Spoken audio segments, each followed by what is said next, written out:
America versus Iran மோதல் தீவிரம். Iran மீது அணு ஆயுத தாக்குதல். ஓமனுக்கு ட்ரம்பின் பகிரங்க மிரட்டல். அமெரிக்காவுக்கும் ஈரானுக்கும் இடையே நடந்த அந்த 60 நாள் போர் நிறுத்த ஒப்பந்தம் அதிகாரப்பூர்வமா நேற்றோட முடிவுக்கு வந்துடுச்சு. ஆனா இப்போ நிலைமை என்ன தெரியுமா? ஈரான் வெள்ளை கொடியை காட்டுட்டு முழுசா சரணடையணும் அப்படின்னு ட்ரம்ப் கொந்தளிச்சுக்கிட்டு இருக்காரு. மறுபடியும் ஈரான் தரப்புல இருந்தோ போர் நிறுத்த ஒப்பந்தத்தை மீறி அமெரிக்கா ஈடுபட்டுச்சு, அதனால போர் நிறுத்த பேச்சுவார்த்தை ஒப்பந்தத்துல எந்த பயனும் இல்லை என்று தெரிவித்துள்ளது. இதற்கிடையே ஈரான் மீது அணு ஆயுத தாக்குதல் நடத்த அமெரிக்கா திட்டம் போடுது அப்படின்னு ஷாக்கிங்கான ரகசிய தகவல்களும் லீக் ஆகிருக்கு. சரி, உலகத்தையே உழுக்க போற இந்த அமெரிக்கா ஈரான் மோதலோட தற்போதைய நிலவரம் என்ன? ஹார்முஸ் நீரிணையில என்னதான் நடக்கிறது அப்படின்றத பத்தி விரிவாக பார்க்கலாம்.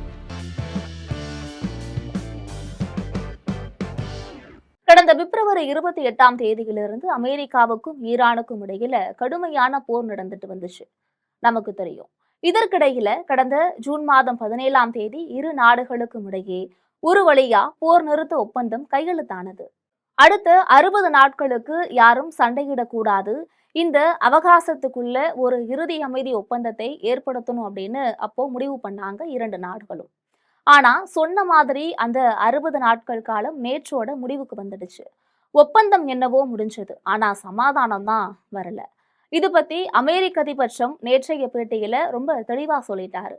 என்னன்னா, ஈரான் தரப்பு வெள்ளை கொடியை காட்டிட்டு நிபந்தனையற்ற முறையில சரணடையணும், அதுல எந்த மாற்றமும் இல்லை அப்படின்னு கராராக சொல்லியிருக்காரு. மறுபக்கம் ஈரானின் வெளியுறவுத்துறை செய்தி தொடர்பாளராக இருக்கக்கூடிய இஸ்மாயில் பாகாயி, அமெரிக்கா இந்த போர் நிறுத்த ஒப்பந்தத்தை அடிக்கடி மீறிக்கிட்டே இருந்துச்சு, அதனால இந்த ஒப்பந்தம் கையெழுத்தானதுனால எந்த ஒரு பயனும் இல்லாம போச்சு அப்படின்னு குற்றம் சாட்டியிருக்காரு. அதாவது ஒப்பந்தம் வெறும் பேப்பராகவே போச்சு அப்படின்னு பேசியிருக்கிறாரு. சரி, நிலைமை இவ்வளவு தூரம் மோசமாக போயிட்டு இருக்கக்கூடிய இந்த நேரத்துல அமெரிக்காவிலிருந்து ஒரு முக்கியமான தகவல் வெளியாகிருக்கு. என்னன்னா, அமெரிக்காவின் முன்னாள் காங்கிரஸ் உறுப்பினர் மார்ஜோரி டெய்லர் கிரீன் தன்னுடைய எக்ஸ் பக்கத்துல வெளிநாட்டு போர்கள்ல இனி அமெரிக்கா ஈடுபடாதுன்னு ட்ரம்ப் வாக்குறுதி கொடுத்திருந்தாரு.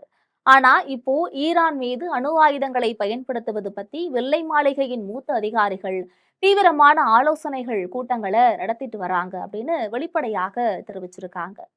ஈரான் இன்னும் அணு ஆயுதம் தயாரிக்கிற அளவுக்கு வரலன்னு அமெரிக்க உளவுத்துறையே ஒரு ரிப்போர்ட் கொடுத்திருந்தாலுமே ட்ரம்போட நிர்வாகம் அதனை சிறிதும் கூட கண்டு கொள்ளலையாம்.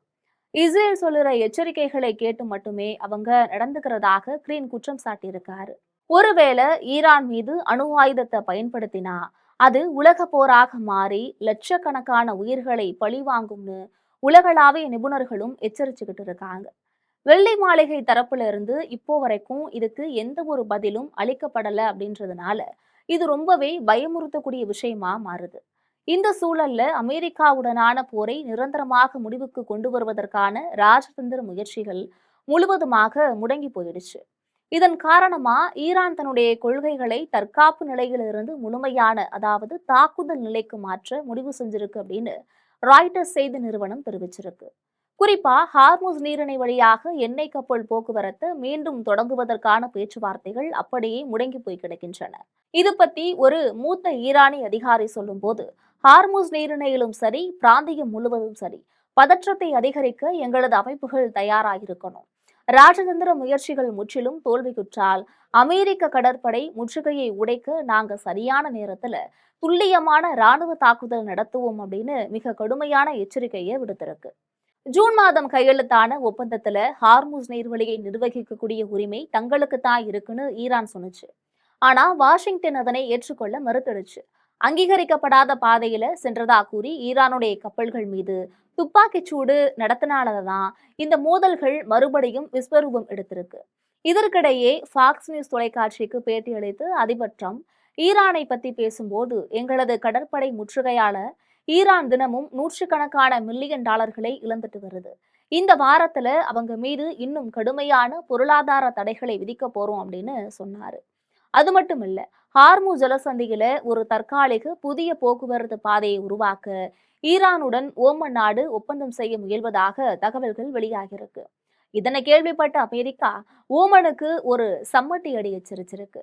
ஹார்மு ஜலசந்தி விவகாரத்துல ஒருவேளை ஓமன் குறுக்கே நின்றால் அவர்கள் மீதும் குண்டு வீசி தாக்குதல் நடத்துவோம் அப்படின்னு வெளிப்படையாகவே ட்ரம்ப் அவர்கள் மிரட்டல் விடுத்திருக்காரு. ஹார்மு ஜலசந்தி கிட்டத்தட்ட தங்களுடைய கட்டுப்பாட்டிற்கு வந்துடுச்சும் அதை அமெரிக்காவின் பகுதியாகவே அறிவிக்கப் போவதாகவும் ட்ரம்ப் கூறியிருக்காரு. மேலும் ஈரான் அணு ஆயுத வல்லரசாக மாறுவதை தடுப்பதே எங்களுடைய முதன்மை இலக்கு அப்படின்னு அவர் திட்டவட்டமாக கூறியிருக்காரு. இதே பேட்டியில காசா இஸ்ரேல் விவகாரம் பத்தி பேசின ட்ரம்ப் அவர்கள் ஹமாஸ் அமைப்பினர் தங்களிடம் இருக்கக்கூடிய ஆயுதங்களை கைவிட்டுட்டு வர்றாங்க.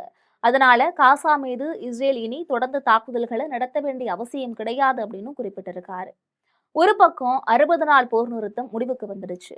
இன்னொரு பக்கம் அணு ஆயுத தாக்குதல் பற்றிய அச்சம் எழுந்திருக்கு. ஹார்முஸ் நீரிணையில ஓமனும் அமெரிக்காவும் மோதிக்கொள்ளக்கூடிய சூழல் உருவாகி இருக்கு.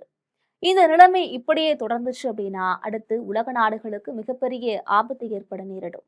இந்த விவகாரத்துல ட்ரம்பின் அதிரடி நடவடிக்கைகள் சரியா அல்லது ஈரானின் நிலைப்பாடு சரியா? உங்களோட கருத்துக்களை மறக்காம கமெண்ட் செக்ஷன்ல சொல்லுங்க.